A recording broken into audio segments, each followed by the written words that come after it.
Figure it out for yourself, my lad. You've all that the greatest of men have had. 2 arms, 2 hands, 2 legs, 2 eyes, and a brain to use if you would be wise. With this equipment they all began. So start from the top and say, I can. Look them over, the wise and great. They take their food from a common plate, and similar knives and forks they use. With similar laces they tie their shoes. The world considers them brave and smart, but you've all they had when they made their start. You can triumph and come to skill. You can be great if only you will. You're well equipped for what fight you choose. You have legs and arms and a brain to use.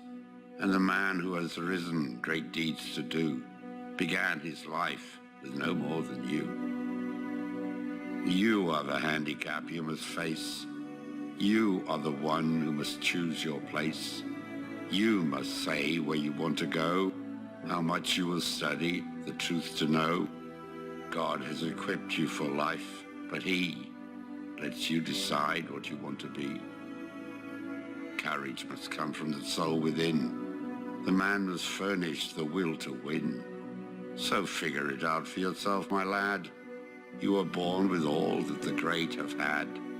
With your equipment, they all began. Get hold of yourself and say, I can.